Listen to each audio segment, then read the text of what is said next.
কিছু মুহূর্ত সবসময় স্পেশাল হয়। আর আজকে এই স্পেশাল মুহূর্তে আমি বানালাম চিকেন তান্দুরি রোস্ট। এই চিকেন তান্দুরি রোস্টের ভেতরটা একেবারে রসায়নের রসে ভর্তি, আর বাইরেরটা একদমই কালারফুল। অসাধারণ গন্ধ বেরিয়েছে চারিদিকে এবং ভীষণ কালারফুল হয়েছে।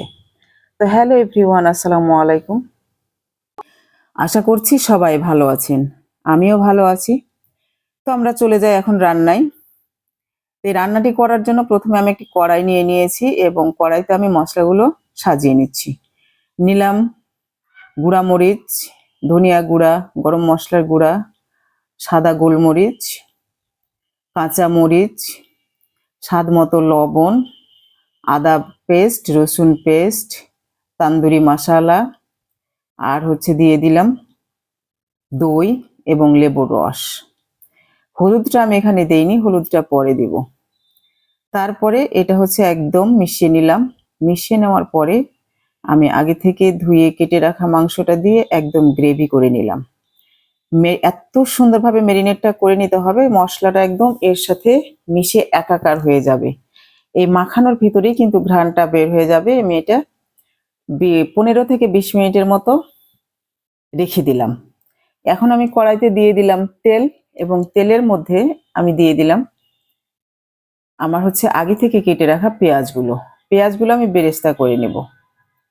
বেরেস্তা হয়ে গেছে, এখন আমি এই বেরেস্তা তুলে রেখে দিব এবং যে এই তেলের মধ্যেই যে পেঁয়াজ ভাজার যে গন্ধ রয়ে গেছে এর সাথে আমি আমার সেই মাখানো মাংসগুলো দিয়ে দিব।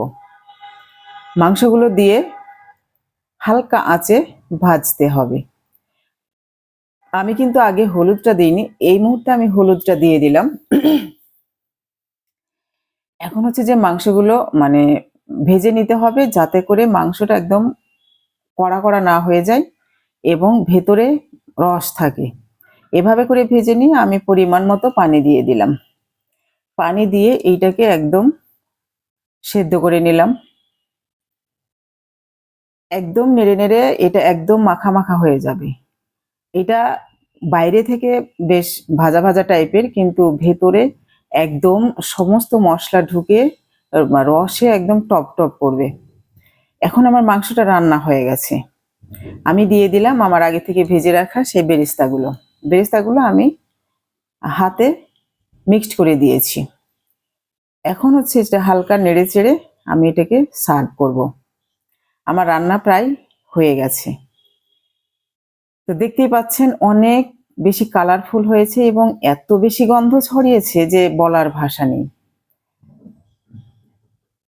এখন যে এইটা আমি বাটিতে করে তুলে সার্ভ করব। এই রান্নাটা আপনারা করে খেয়ে দেখবেন, অসাধারণ লাগে, জাস্ট অসাধারণ।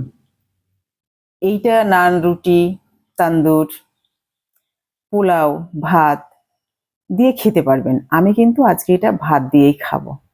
ধন্যবাদ সবাইকে।